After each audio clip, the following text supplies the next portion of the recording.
오늘 원래 3시간 강의인데요. 본의 아니게 좀 허리를 좀 삐끗하는 바람에 오늘 반만 하고, 빨리 추각해서 반만 하고, 네. 예전에는 이제 20대 때, 10대, 20대 때는 어디가 아프지도 않았어요. 뭐 독감 주사는 지금도 안 맞고 있는데 감기 거의 안 걸렸고요. 걸리면 그냥 하루 이틀 자고 일어나면 이제 낫는다. 혹은 감기가 걸려도 열이 나잖아요. 제 기억으로 진짜 고열에 시달려서 움직이지 못할 정도의 고열로 시달리는 거는 지금까지 살면서 한 5번이 채 안 되는 것 같아요.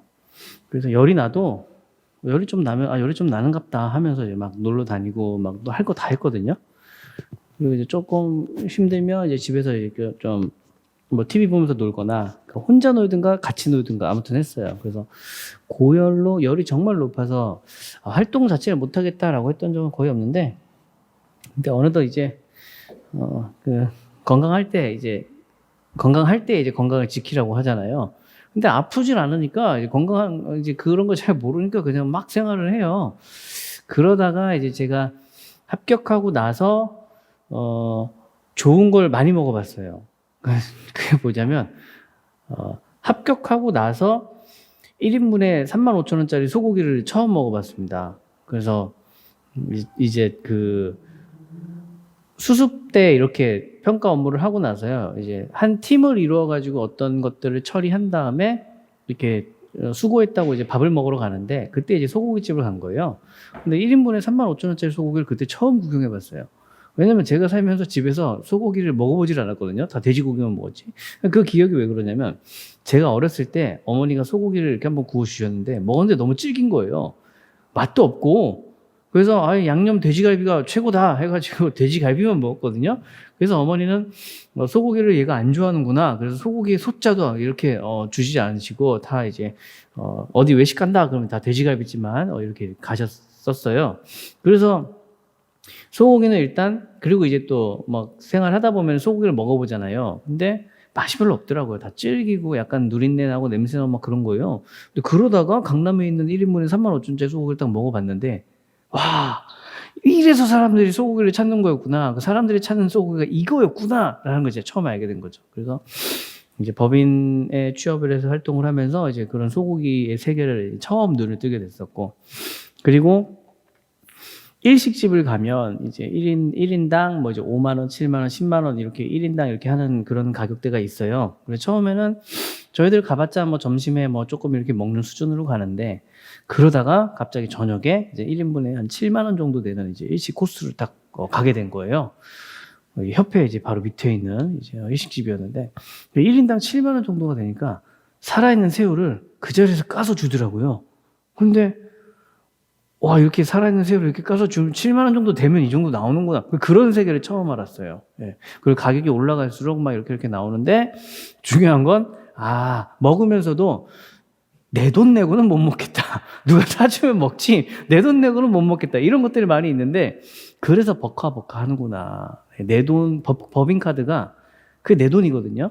법인카드를 덜 쓰면 평가사들이 뭐 이제 배당을 받는다거나 상여를 받는다거나 그렇게 처리할 수도 있지만, 그렇게 처리 안 하고 법인카드를 쓰는 거예요. 그러니까 이 법인카드는 내 돈이지만 왠지 내 돈이 아닌 느낌. 이제 그런 느낌이 들어서 법인카드를 쓸 때는 이제 막 그렇게 막 팡팡 질러서 이제 사 먹죠.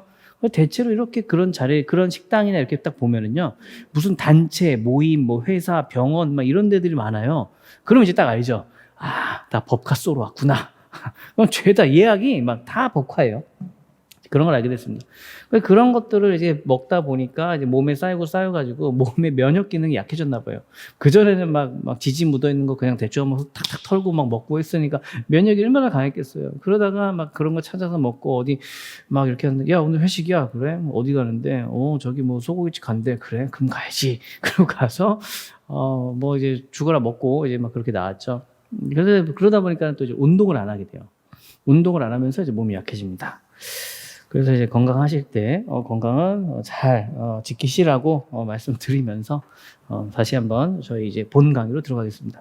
자, 공익사업을 위한 토지 등의 취득 및 보상에 관한 법률인데요.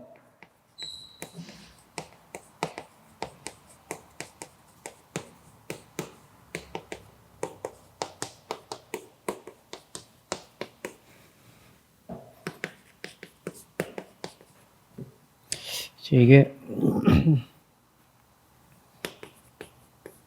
취득을 한 이쯤?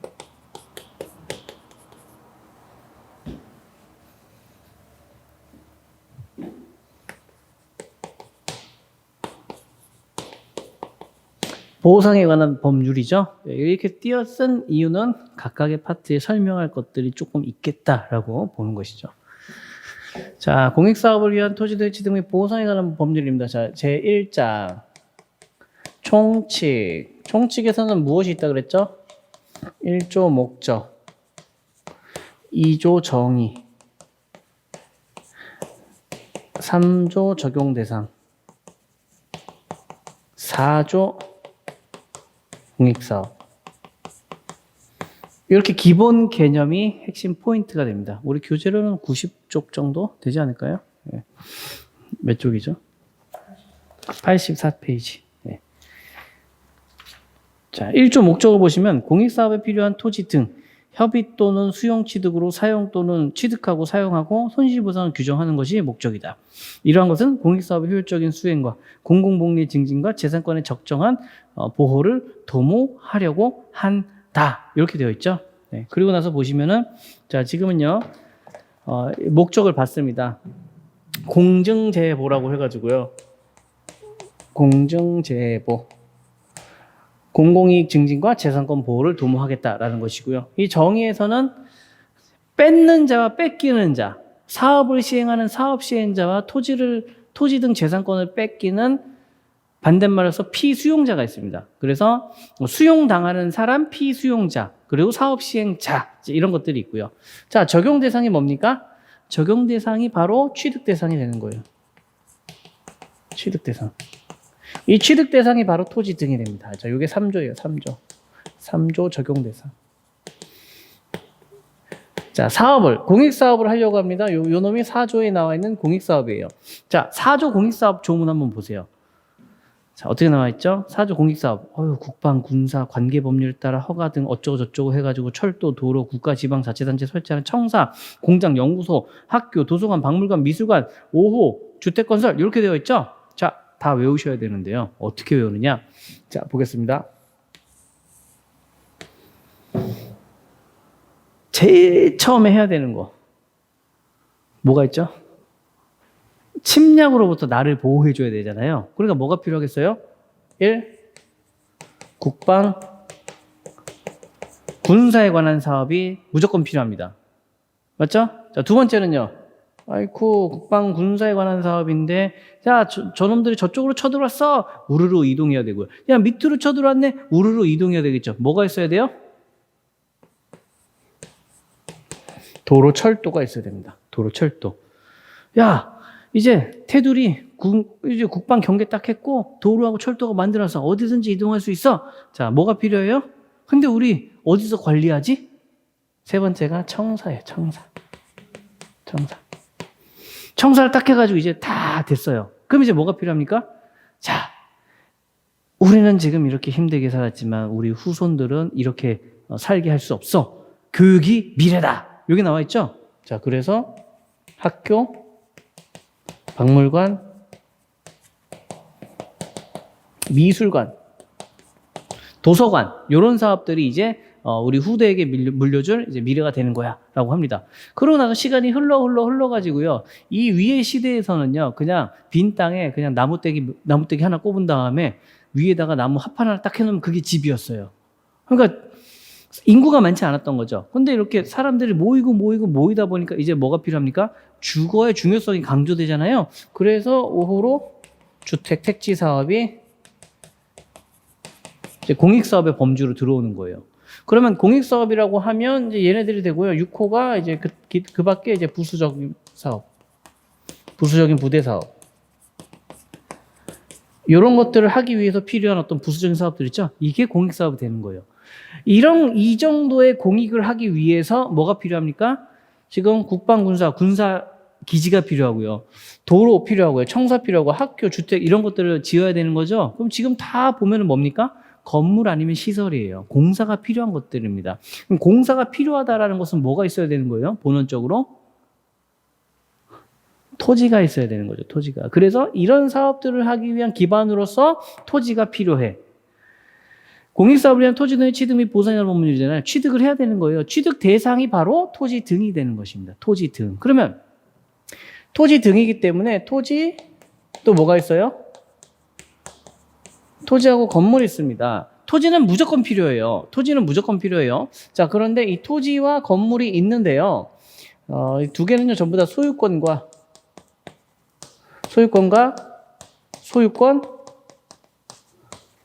외 권리가 있겠죠. 소유권에 전세권이 설정되어 있거나 소유권에 지상권이 설정되어 있습니다. 그러면 지상권자도 그 권리를 가지고 있고 지상권자와 다르게 소유권자도 소유권을 가지고 있고 그럼 두 사람한테 전부 다 돈을 주고 내가 취득을 해야만 완전한 빈 땅이 돼서 거기서 할 수 있는 거잖아요. 그러다 보니까 이 토지 등은요. 소유권과 소유권 외의 권리를 말한다라고 보시면 될 것 같습니다. 그래서 이제 적용 대상 보시게 되면은요, 토지 및 이에 관한 소유권 외의 권리, 토지와 함께 공익사업을 위하여 필요한 임목, 건물, 그 밖에 토지에 정착된 물건 및 이에 관한 소유권 외의 권리, 광업권, 어업권, 양식업권, 물의 사용에 관한 권리, 토지에 속한 흙돌, 모래, 자갈에 관한 권리, 이런 것들이 있죠. 토지, 건물, 이 건물 같은 경우는요, 사업에 필요한 것을 취득하는 거예요. 사업에 필요 없으면은요, 취득할 필요가 없는 거잖아요. 그래서 사업에 필요 없으면 이전시킴. 요게 되는 것입니다. 그래서 사업에 필요하죠. 이것을 지상에 존재하는 사업에 필요한 물건, 그래서 지상물이라 그러고요. 토지 위에 존재하는 물건 중에서 사업에 필요 없으면 이전시켜야 되죠. 이것을 사업에 지장을 주니까 너희들은 저리 비켜라고 해서 지장물이라고 표현을 해요. 그래서 토지, 지장물, 지상물인데 대체로 사업에 필요한 물건 등은 거의 없다라고 보시면 됩니다. 그럼 사업에 필요한 물건은 어떤 게 있을 수 있냐면 조경수들이 있을 수 있어요. 땅을 수용해서 여기다가 우리가 학교를 지으려고 하는데 학교를 지으면 나무가 있어야 되잖아요. 근데 봤더니 어우 소나무가 이 지름이 한 40cm 정도 돼가지고요. 한 20m씩 곱게 뻗어서 잘 자라고 있어요. 그럼 걔네들은 그냥 그대로 학교 조경 나무로 쓰면 되는 거잖아요. 그럼 그때 걔네들은 어떻게 합니까? 지상물이 되는 것이죠. 예. 그러니까 여기 보시면은 토지와 함께 공익사업을 위하여 필요한이라고 되어 있죠. 필요한에 동그라미를 치시는 거예요. 필요한 임목, 건물, 정착된 물건과 이에 관한 소유권 외의 권리 이렇게 되어 있죠. 그러니까 얘는 필요한이기 때문에 이런 애들을 뭐라고 부른다? 지상물이라고 부른다. 그럼 필요 없으면은요. 근데 나무가 막 으리으리해가지고 이런 것들은 필요한데요. 옆에 보니까 소나무가 비시비시 막 이러고 있어요. 이런 애들 필요가 없죠. 이런 애들 어떻게 되는 거예요? 이런 애들은 사업을 하는데 지장을 주니까 저리 비켜 지장물이 되는 거예요. 그리고 이제 플러스 이제 광업권, 어업권, 등, 흙, 돌, 모래, 자갈. 그러니까 얘네들은 뭐예요? 토지와 별도로 독립적인 경제적 가치가 있는 물건들이죠. 혹은 권리이죠. 토지의 소유권과 소유권 외의 권리 이외의 어떤 광물을 채굴할 수 있는 권리나 물고기를 잡을 수 있는 권리 등이기 때문에 소유권과 소유권 외의 권리, 기타 권리가 되는 것이고요.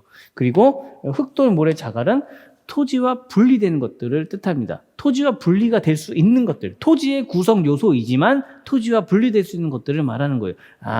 요런 놈들을 수용해서 강제로 취득을 해서 요런 사업을 하겠다라는 것이죠. 그럼 이제 요게 1장입니다. 요게 1장 총칙에 나와 있는 거고요. 자, 그럼 이제 2장 취득으로 가는 거예요. 취득. 2장. 이제 요런 것들을 요런 사업을 위해서 뺏어야 되겠죠. 그러니까 이제 얼만큼 어느 정도로 필요한지 제2장 사업의 준비를 합니다. 사업의 준비를 해요. 사업의 준비를 하기 위해서 가장 처음 필요한 거는요. 타인 토지 출입.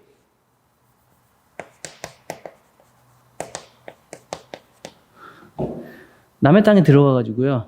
우리가 사업을 하기 위해서 여기서 요만큼, 저기서 요만큼, 여기서 요만큼, 여기서 요만큼 필요해. 라고 보는 거예요. 그리고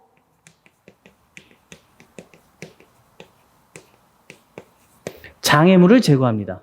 장애물을 제거해요. 만약에 야 거기서 여기까지 길이가 얼마야? 아유 근데 여기 앞에 커다란 바위가 있어가지고요 줄자를 갖다 잴 수가 없어요.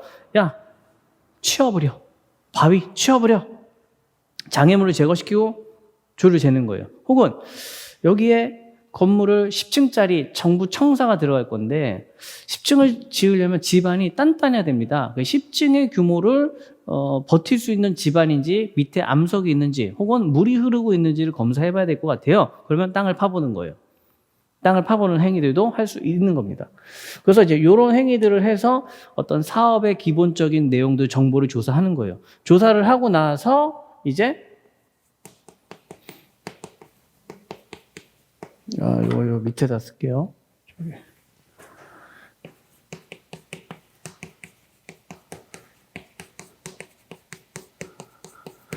협의 취득을 하는데요. 자, 협의 취득을 하려면요, 취득을 해야 되잖아요. 그래서 조서를 작성합니다. 조서. 무슨 조서냐? 토지와 물건에 대한 조서를 작성해요. 토지 물건. 그럼 이 토지 물건의 이 조서라는 것은 뭐냐면 매매 목록이라고 보시면 돼요. 거래 목록. 우리가 여러분들 슈퍼마켓 가가지고 물건 사시면은 뭐 킨더조이 띡, 뭐 아니면 뭐 참치 띡, 아니면 고량주 띡, 아니면 와인 띡, 뭐 이렇게 해서 딱딱딱 바코드 찍잖아요. 바코드 찍으면 우리가 산 명세표도 쭉 계산해야 되는 물건들 목록 쭉 나오죠. 마찬가지로 취득해야 되는 토지와 물건의 종류를 작성하는 거예요. 이걸 조서라고 하는 거예요. 작성을 하면은 여기에 이제 쫙쫙쫙 목록들이 나와 있겠죠? 아, 얘네들에 대해서 쓰는 거구나. 그럼 요것에 대해서 이제 가격이 또 나와 있습니다. 이걸 가지고 협의를 하는 거예요. 협의를 하면 협의는 계약이거든요.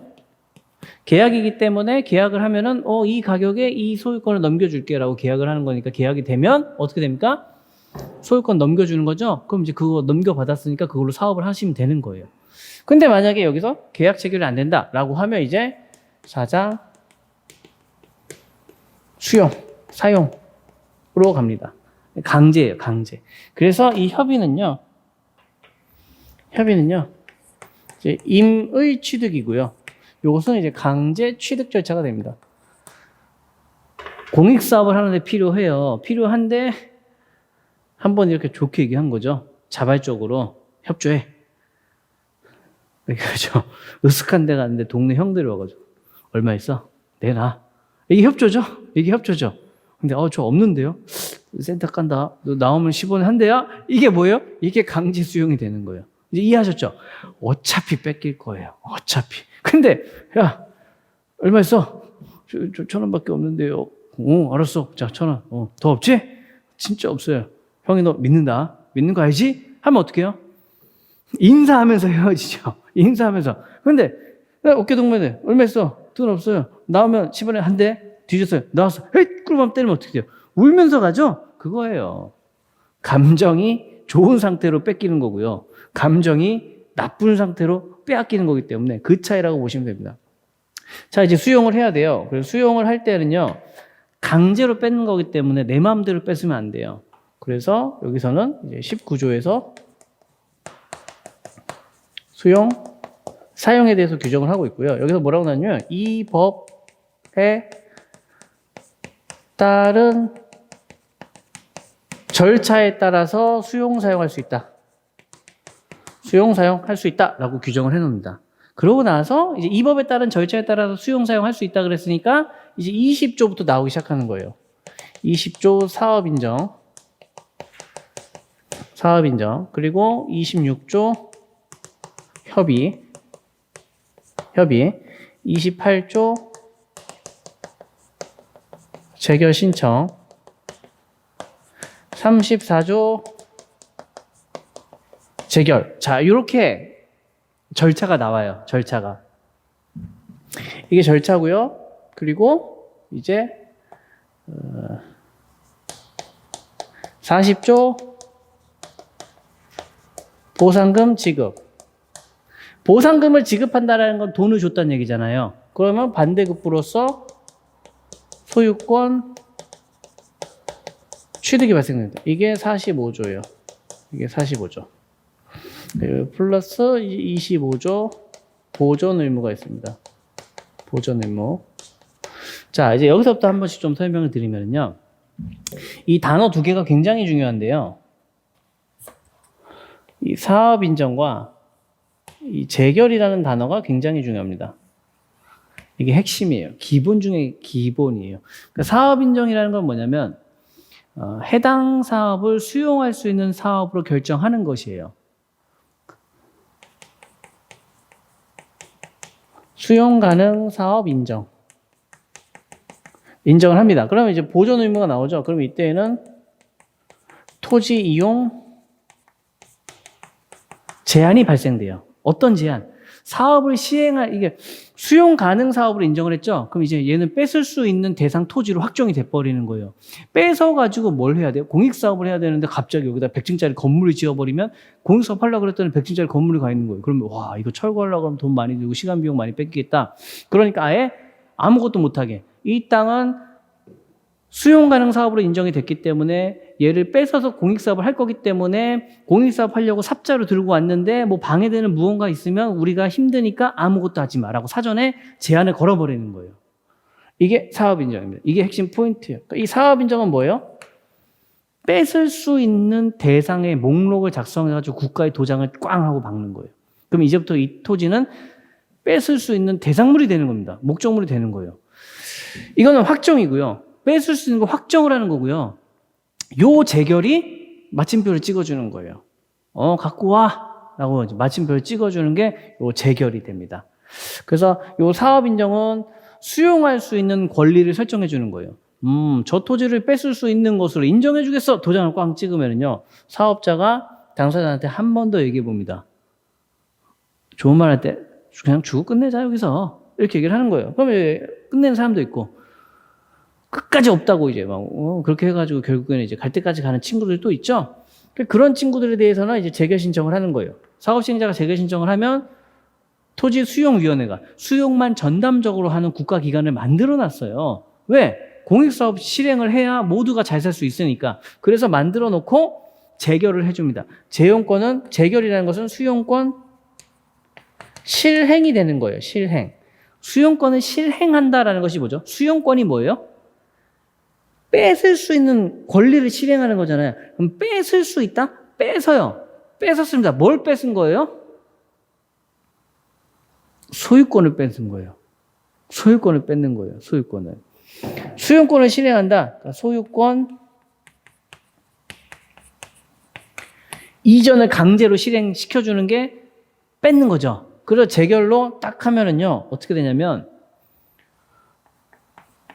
사업자, 얼마 지급, 소유자 언제까지 인도 이전해 라고 명령을 내리는 거예요. 그러면 사업 시행자와 소유자, 돈 줄 자와 뺏길 자가 다 이제 어떤 내용으로 확정이 됐죠. 확정이 됐습니다. 사업 시행자가 돈 지급을 했어요. 소유자가 끝까지 반대하죠. 어떻게 합니까? 수용 등기. 1차를 아직 안 하셨으니까 이제 모르실 텐데 국가의 촉탁 등기가 있어요. 사업 시행자가 돈 줬죠? 돈 줬으면 등기소에 가가지고요. 내가 돈을 줬어. 공익사업의 시행을 위해서 돈을 줬으니까 소유권을 나한테 넘겨줘. 라고 등기소에다 신청을 하면 등기소가 소유자의 의사와 상관없이 소유자 이름을 직직 지은 다음에 소유자를 국 씁니다. 원인은요. 수용 이렇게 딱 써버려요. 그럼 소유권이 넘어간 거예요. 그럼 어떻게 해요? 소유자는 방방 뛰겠지만 모든 법상 그렇게 하기로 약속을 했기 때문에 소유권이 넘어간 상태에서 사업 시행자는 공사를 할 수 있는 거죠. 이제 자기 땅이니까. 그 내용이 이제 요게 되는 거예요. 보상금 지급해. 소유권 취득해. 요게 되는 겁니다. 보상금 지급하죠? 이거에 반대급부로서 소유자한테 소유자가 보상금을 받잖아요. 그러면 43조에서 인도 이전을 해줘야 합니다. 인도 이전을 해줘야 돼요. 그리고 보상금 지급했으면 소유권을 취득하는 것이죠. 취득하는 것이죠. 자, 만약에 사업 시행자가 보상금을 지급하지 아니하면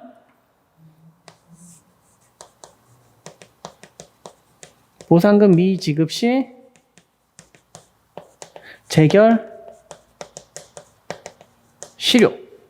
보상금을 지급하지 못하면 재결이 실효되는 거예요. 재결이 실효된다는 건 강제로 뺏기로 결정했잖아요. 그 내용이 효력이 소멸된다는 거예요. 그러니까 강제로 뺏지 못하는 거죠. 예, 돈을 주지 않으면 강제로 뺏지 못합니다. 인도 이전 의무가 발생하고요. 인도 이전 의무가 있는데도 불구하고 인도 이전하지 않으면 어떻게 되느냐? 44조 대행. 대신하거나 89조 대집행을 합니다. 이 내용이 뭐냐? 대행과 대집행의 차이는요. 내가 해외에 나가 있으니까 내가 못하니까 네가 좀 해줘. 요거고요. 대집행은 끝까지 안 하는 거예요. 끝까지 내가 이건 안 돼! 라고 했을 때 강제로 집행하는 게 대집행이고, 대행은 야 내가 지금 오늘 바빠가지고 못할 것 같은데 네가 좀 대신해 줄 수 없겠어? 국가한테 말하는 거예요. 그게 대행이에요. 인도 이전 의무를 이렇게 실행을 해야 소유권을 취득하는 거죠. 소유권 취득했으니까 이제 뭐 해야 됩니까? 이제 공사 들어가면 돼요. 공사 진행이 되면 이제 시설이 완성이 되고요. 시설이 완성이 되면 이걸 가지고 이제 공익에 제공을 하겠죠. 공익에 제공을 하면 이것이 바로 공익 실현이 되는 것입니다. 간단하죠. 간단하죠. 자, 여기까지 끝나면 이제 아름답게 스토리가 끝날 것인데 이제 어디로 넘어가야 됩니까? 보상으로 넘어가야 돼요. 자, 보상금을 지급해야 됩니다. 자, 이미 이 수용 사용 단계에서는요. 뺏을 거야 라고 확정을 했기 때문에 뺏기는 것에 대해서는 토를 못 달게 돼 있어요. 뺏기는 것에 대해서는 토를 못 답니다. 그러면 이제 뭐만 남았어요? 이왕 뺏기는 거. 이왕 뺏기는 거. 어떻게 해야 돼요? 더 줘. 돈 더 줘. 이게 되는 거죠? 자, 그래서 이 보상에 대해서 요 놈이 이렇게 넘어와가지고요. 제 4장까지 했죠. 5장 제 7장. 이의 신청으로 넘어가게 됩니다. 이의 신청으로 넘어가게 돼요. 그래서 83조 이의 신청과 85조 2항 보상금 증감 청구 소송으로 넘어가게 됩니다. 결국에 돈 좀 더 줘. 요거 얘기하는 거예요. 그래서 여기서 좀 더 주면 이제 최종적으로 소송까지 가가지고 돈 좀 더 줘라고 해가지고 좀 올려주면은요. 소송까지 가면 이제 끝나는 거예요.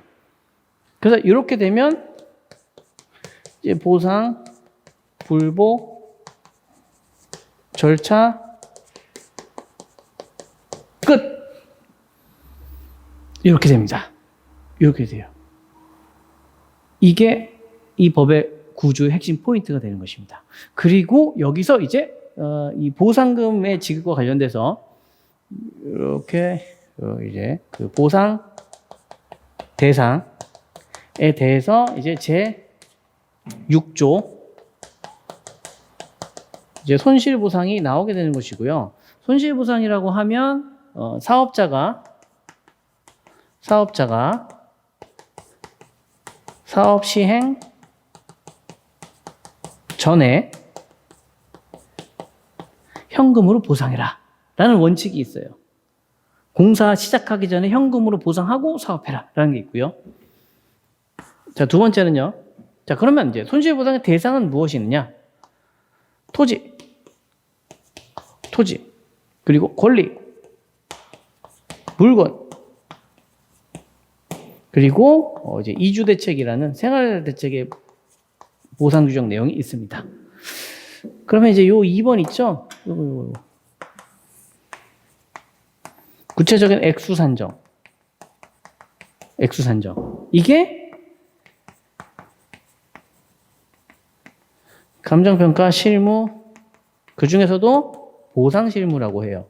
그러니까 여러분들이 감정평가 실무라는 과목에서 구체적으로 이런 물건들에 대한 보상액이 얼마인지를 구체적으로 하나하나 계산하는 게 실무고, 법규에서는 이러한 대상들이 있어라는 것을 정리하는 것이죠. 그래서 보상법을 꼼꼼하게 공부하셔야 보상 실무 하실 때에 도움이 많이 되십니다. 이렇게 공부하시는 거예요. 자, 이렇게 공익사업 해야 돼 라고 했는데, 만약에 예를 들어서 사업이 국방사업이에요. 국방사업인데 북쪽에서 미사일이 날라오면 대공포를 가지고 날라오는 거 이렇게 눈으로 확인해가지고 다 요격시켜 버릴 거예요. 그러면 이제 땅이 많이 필요했겠죠. 자, 근데 통일이 됐습니다. 통일이 되니까 더 이상 싸울 필요가 없어요. 한민족이 됐어요. 따다다다다 쏘던 거 요거 있어야 돼요? 없어야 돼요? 없어야 되죠? 더 이상 총 쏘는 게 공익사업이 아닌 거예요. 그 위치에서는. 그러니까 어떻게 해야 돼요? 지금 이 수영, 이 협의는 뭐라 그랬어요? 돈 줘. 수용은요? 나오면 너 하면서 이렇게 뺏었죠? 수용당했습니다. 혹은 웃으면서 아니 잘 가, 다음에 야 만나면 형 이름만 대 하면서 딱 보냈는데 웃으면서 헤어졌지만 마음은 막 화가 나잖아요. 둘 다 화가 나요. 감정이 어때요? 이러고 있었는데 이제 뚜뚜뚜 총 쏘는 걸 안 써도 된대요. 그러니까 어떻게 해야 돼요? 다시 내놔. 내 땅 뺏어간 이유가 사라졌으니까 다시 내놔라고 하는 거죠. 그래서 마지막에 만들어지는 게 8장 환매권이에요. 더 이상 필요가 없거나 전부 이용하지 아니한 때, 그때는 다시 돌려받는 거죠. 야, 사업한다라고 했는데 이거 도대체 언제 하는 거야? 이거 이제 10년 전에 가져갔는데 지금까지도 빈 땅인데 너 이거 공익사업 하는 거야? 이게 될 수 있겠죠. 전부가 이용되지 않거나 뚜뚜뚜 총 쏠 필요가 없어지게 되면 그때는 다시 원래 소유자한테 돌려줘야 되는 거예요. 누구한테 돌려주는 게 맞아요? 원래 주인한테 돌려주는 게 맞죠. 원래 주인 지금도 막 화가 나가지고 화병에 잠을 못 자고 있는데 다시 돌려주면 어제 두 발 뻗고 잠을 잘 수 있으면서 야 역시 우리나라 최고야 막 이런 얘기를 할 거잖아요. 그래서 규정하는 게 요거고요. 여기 나와 있는 거 하나라도 지키지 않으면, 강제하지 않으면 지키지 않습니다. 강제하지 않으면 지키지 않아요. 그래서 9장에서 벌칙을 만들어 가지고요. 이런 거 안 하면 징역, 벌금.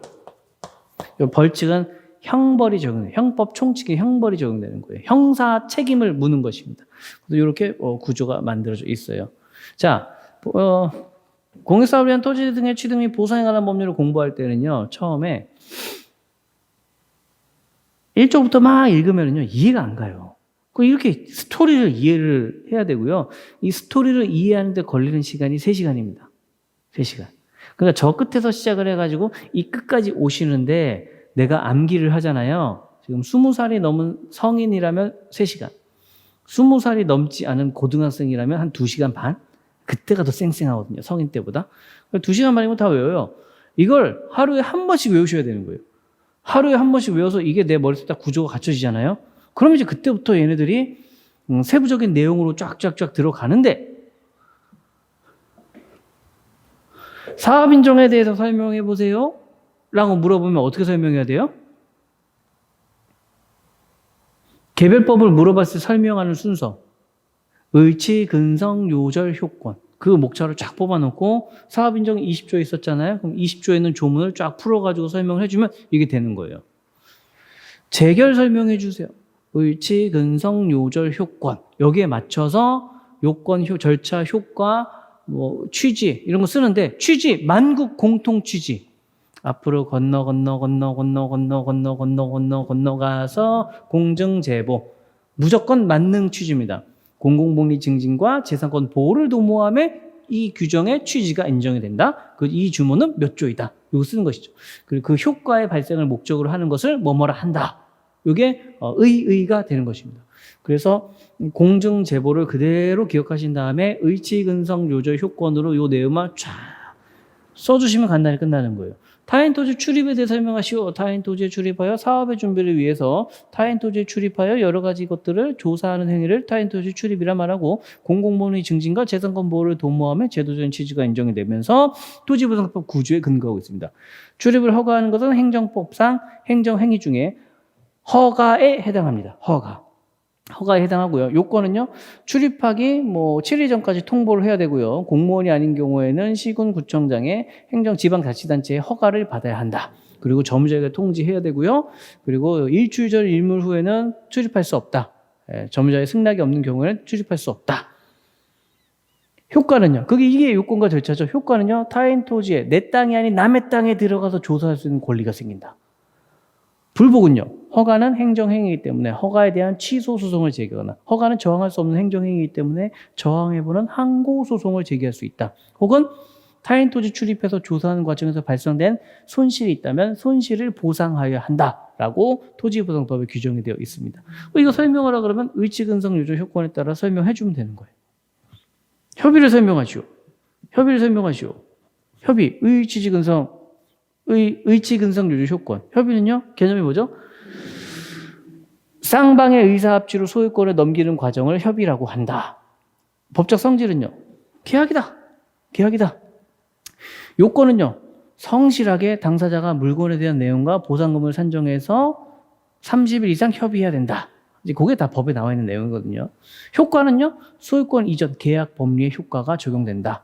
불복이 있으면은요, 이 계약을 사법상, 민법상 계약으로 볼래, 공법상 계약으로 볼래. 이 법적 성질을 민법상 계약으로 보면 민사소송으로 불복하면 되는 것이고, 공법상 계약으로 보면 공법상 당사자 소송으로 다투면 되는 것이다. 이렇게 의치근성 유조 효권에 따라서 그 내용을 하나하나 설명해 주면 되는 거예요.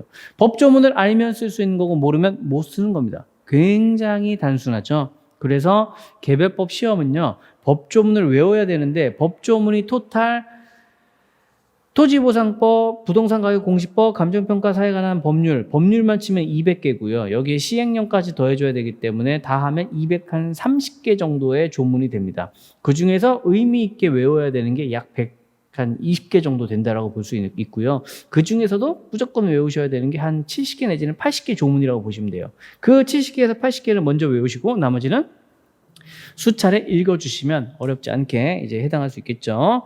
자, 그래서 저희 84페이지 조문 한번 보겠습니다. 이제 하나씩 순서대로 한번 체크를 하면서 넘어가 볼게요. 그럼 이제 여러분들은 여기에 표시를 한 다음에 이런 내용 위주로 보면 되겠구나 라고 보시면 될 것 같고요. 자, 이 기본적인 흐름 좀 잘 보이게 이거 써줘야 되겠죠. 이렇게 와가지고 일장 총칙. 제가 법을 공부할 때는 뭐부터 보라 그랬죠? 항상 1목적 2정의 3적용대상 4공익사업. 이건 제가 외울 때 리듬을 타서 외웠던 거고요. 맨날 지하철에서 1목적 2정의 3적용대상 4공익사업 5 권리유무 승계 6기간 이런 식으로 막 외웠어요. 99개를 다 외웠는데 그러면 공부 이 흐름을 먼저 외우고 다 외웠어야 되는데 1조부터 99조까지 무식하게 외우니까 막 한 6개월 걸렸어요. 근데도 까먹어요.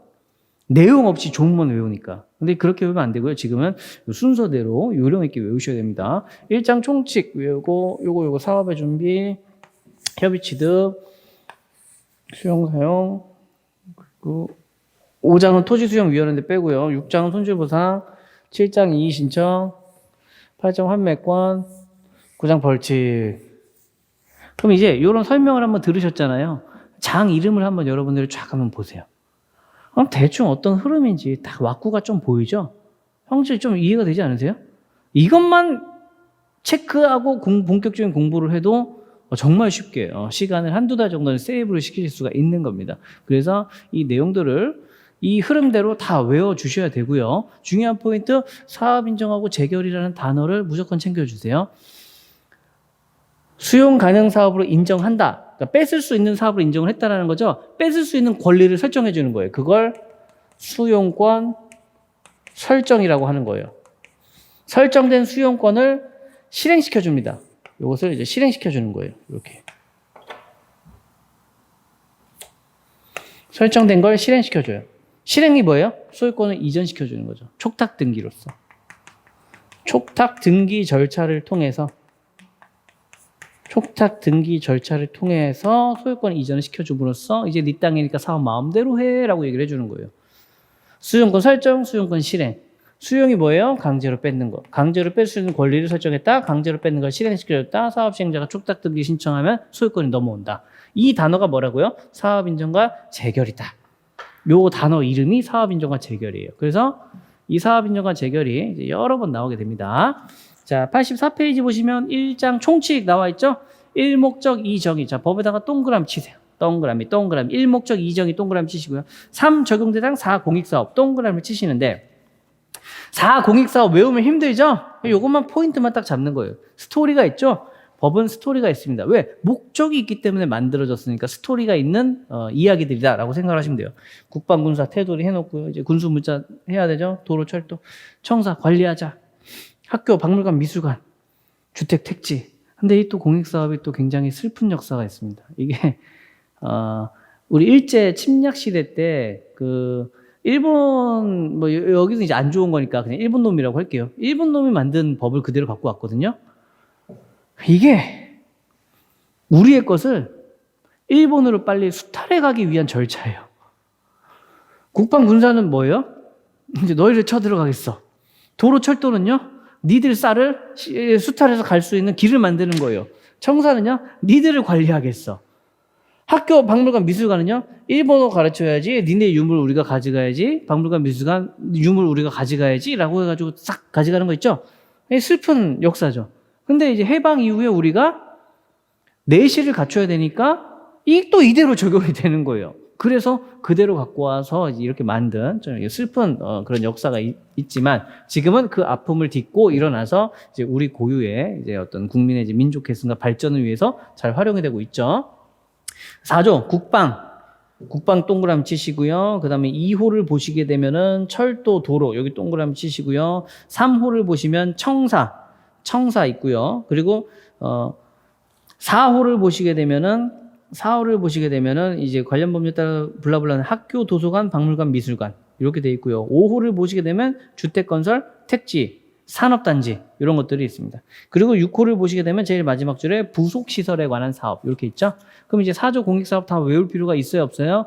없죠. 스토리 라인들을 몇 개만 딱딱 짚어주니까 간단히 이해가 됐고요. 자, 넘기시면 이제 4조 2, 4조에 3, 5조, 6조, 7조, 8조 이런 것들은 날려버려. 나중에 한두 번만 읽어보시면 됩니다. 맥을 짚는데 중요하진 않아요. 자, 그러면 이제 요런 사업을 위해서 요런 거 뺐을 거야. 요런 게 필요해 라는 게 확정이 됐죠? 그럼 이제 이런 사업을 하기 위해서 뭘 한다고요? 사업의 준비. 그래서 제2장이 공익사업의 준비입니다. 87페이지. 자, 뭐가 중요해요?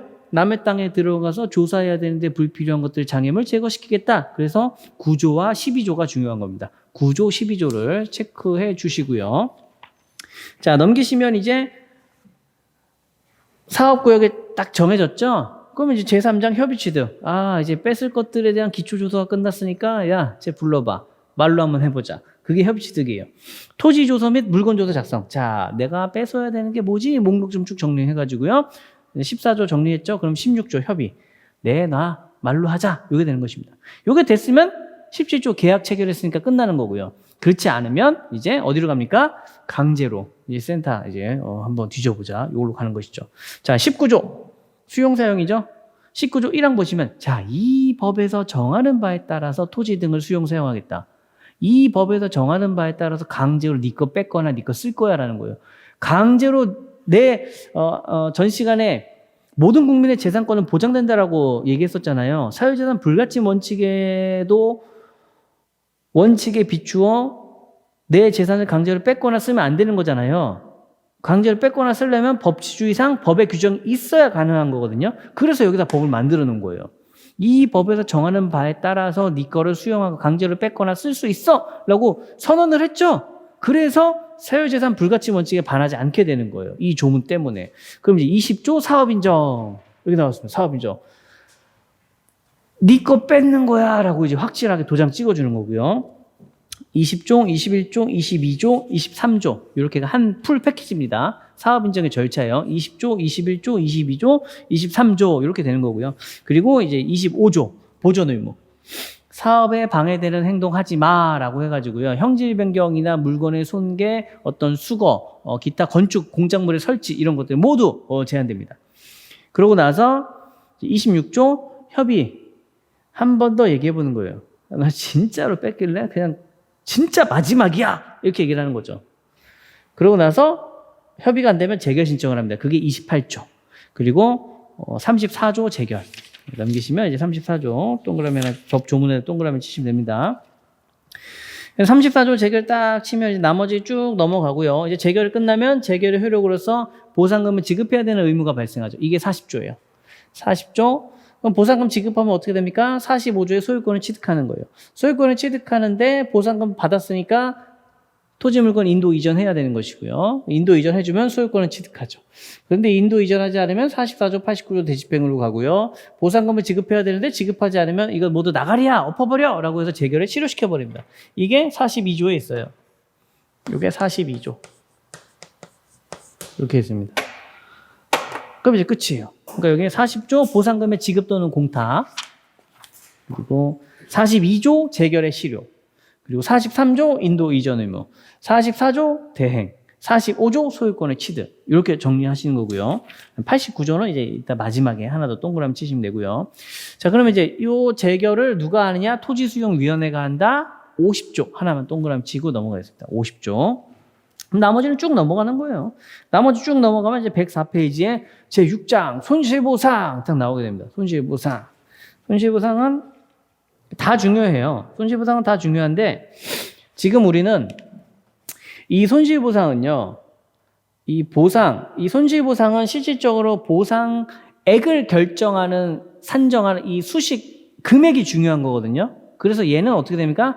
감정평가 실무 때 굉장히 중요한 거고요. 우리가 어떤 뺏는 절차를 공부할 때에는 그렇게 중요한 포인트는 아니에요. 그렇기 때문에 얘네들은요, 이 제1절 손실보상의 원칙 107쪽을 보시게 되면 제1절 손실보상의 원칙이라 그래서 61조부에서 67조까지 68조 뭐 69조까지 나와 있는데 제1절 손실보상의 원칙 이렇게 나와 있죠. 여기다 화살표를 치신 다음에 약술 준비 이렇게 보시면 돼요. 61조부터 69조까지를 약술 준비로 나중에 외우시면 되고요. 자, 70조 제2절 손실보상의 종류와 기준 요겁니다.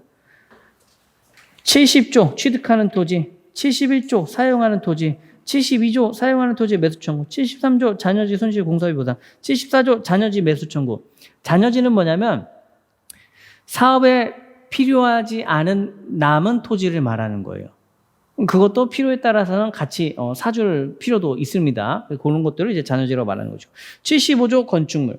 그러니까 71조, 72조, 73조, 74조는 토지에 대한 거고요. 75조는 물건, 그리고 76조 권리보상, 77조 영업손실보상. 뭐 토지가 사라지면 그 토지 위에서 장사하던 사람들 이제 영업보상 해줘야 되는 거죠. 그리고 78조 이주대책. 이런 내용들이 보상 내용으로 있다라고 보시면 되고요. 그리고 이제 넘어가시면 79조 이제 지구박 보상에 대해서도 이제 있고요. 자, 127페이지 가시면 이제 이의신청이 나옵니다. 이의신청 83조 이의신청 85조 2항 보상금의 증감에 관한 소송 이렇게 나와 있습니다. 그래서 결국은 돈 좀 많이 줘라고 이렇게 불복을 하는 요 83조, 85조 이렇게 잘 체크하시면 될 것 같고요. 그리고 129페이지에 89조 나와 있고요. 89조. 그리고 132페이지에 91조 환매권이 나와 있습니다. 91조. 근데 환매권도 보니까 판례가 꽤 있구나. 어이쿠 넘겨보니까 또 있어요. 야 이거 3쪽이나 있어? 4쪽까지 있잖아. 환매권 많이 나왔습니다. 예. 그래서 중요하구나. 92조까지 있고요. 136페이지 9장 벌칙 보시게 되면은 이제 93조부터 이제 99조까지 이렇게 나와 있죠. 99개 조문입니다. 100개가 넘어가면 많은 것처럼 느껴지니까 어떻게든 99개를 마무리를 지은 거예요. 그리고 나서 이제 139페이지 보시게 되면 토지보상법 시행규칙 민의법전 이렇게 나와 있죠. 이놈이 여러분들을 아주 악의 구렁텅이로 집어넣을 규정들입니다. 163쪽, 139에서 163쪽까지 있거든요. 자, 이걸 정말 많이 외우셔야 돼요. 그럼 이걸 왜 외워야 되냐? 보상 실무에서 어떻게 산정해야 되는지 그 원칙과 기준이 있을 거잖아요. 그게 여기 나와 있는 거예요. 이거 외운 다음에 이거대로 가격 산출을 하는 게 보상 실무가 됩니다. 그러니까 이거 다 외우셔야 돼요. 이때 외우고 실무 때 써먹고 혹은 우리 시험에서 약술이나 문제로 하나씩 나오니까 이 전체 지금 뭐 129에서 163까지 한 30페이지 정도 되는데요. 이 중에서 법규로 시험에 나오는 건 한 3페이지 정도 분량밖에 안 되고요. 나머지는 보상 실무를 하기 위해서 다 아셔야 되는 거예요. 이것까지 다 외워주셔야 하고요. 이제 이게 포인트가 됩니다. 자, 지금 체크해 보면은 이런 조문들이 있구나라고 돼 있죠. 근데 양이 굉장히 적죠. 판례 빼면 사실 양이 많지 않아요. 그 이유는요. 법률 시행규칙 시행령을 여러분들이 이제 3단 법전이라 그래서 이제 저희 서울법학원에서 강의를 들으시게 되면 이제 박문과 감정평가사 법전이라 그래가지고 이따시만한 무슨 뭐 전과 같은 거 하나 크기가 있어요. 그 책에 보면 법률이 전부 다 풀로 나와 있거든요. 풀로 나와 있는 법률을 보면 내용이 굉장히 많아요. 그 많은 양을 처음에 보기 힘들기 때문에 이렇게 미니 법전이라 그래서 그 양을 모두 축약시키고 필요한 부분들만 발췌해가지고 우리가 알기 쉽고 이해하기 쉽게 편한 부분들만 봐야 되는 부분들만 딱딱 믹스를 해놓고 어떤 것이 중요한지 판례를 집어넣어가지고 만들어놨습니다. 그래서 이건 처음에 시작이자 공부가 어느 정도 완성이 되면 딸 반복해서 외워야 되는 이제 마지막 종착역이기도 해요. 그러니까 시작과 끝을 이 미니 법전으로 하시게 될 거고요. 공부가 되면 될수록 미니 법전이 여기 있는 것만 외우면 되는구나 자신감을 가지시고 요게 실제로 이제 어떻게 문제화 되는지를 이제 사례풀이나 문제 연습할 때 공부를 하시고 기본 강의에서는 이제 이런 기본적인 이론들을 외우시고 스터디 때는 와서 이제 써보고 공부를 이만큼 했는데 교수님은 나에게 요만큼의 종이밖에 주지 않았기 때문에 이만큼을 요만큼에 축약시켜서 써야 되는 기술과 스킬과 표출하는 방법을 익히는 게 스터디 때 하시는 거예요. 각 단계별로 목적이 있기 때문에 거기에 맞춰서 진행을 하시면 될 것 같습니다. 어렵지 않죠? 크게 보면 이제 어렵지 않아요. 근데 이걸 처음에 딱 보자마자 딱 알았다. 없습니다. 그런 사람은 없고요. 이제 여러 번 반복하셔야 되는데 제가 장담합니다. 2시간 반이면 이거 다 외울 수 있고요. 20살이 넘은 성인이라면 3시간. 미성년자는 2시간 30분. 이게 다 성인이시기 때문에 3시간에 이걸 다 외울 수 있고요. 앞선 시간에서 제가 능동적 공부와 수동적 공부를 한번 설명드린 적이 있는데요. 수동적 공부는 지금 이렇게 보시면 맞아. 얼추 딱 느낌이 딱 이해가 가시잖아요. 우리는 채점 받을 때 시험 봐서 합격하려면 교수님한테 내가 이거 당신이 이거 얘기했잖아. 나 이거 알고 있어라고 얘기를 할 수 있어요. 얘기를 해야 되는데 우리가 음성 파일로 녹음해서 교수님한테 들려주는 게 아니고 글로 써야 되는 거예요. 그래서 이걸 어떻게 해야 돼요? 내가 지면에 종이에다가 써서 제출을 해야 되는 겁니다. 그러니까 뭘 해야 돼요? 내가 이걸 알고 있는지 모르고 있는지 확인할 수 있는, 입증할 수 있는 방법은 종이 연습장에다가 외웠는지 못 외웠는지 시작부터 끝까지 다 써보는 거예요. 1장 총칙에서 9장 벌칙까지 내가 주요 조문의 내용의 흐름을 알고 있는지 모르는지를 하나 이렇게 정리해서 써가지고 이 끝에서 저 끝까지 다 썼죠? 그러면 여러분들은 능동적 공부가 되신 거기 때문에 거기에 이제는 요거 하나하나의 내용을 의지근성 요조 효권으로 정리하고 축약시켜서 외우고 설명하라 그러면 더 디테일하게 답안 쓰는 기법을 활용해서 쓰시면 그게 이제 최종 종착역이 될 것이다 라고 보시면 될 것 같습니다.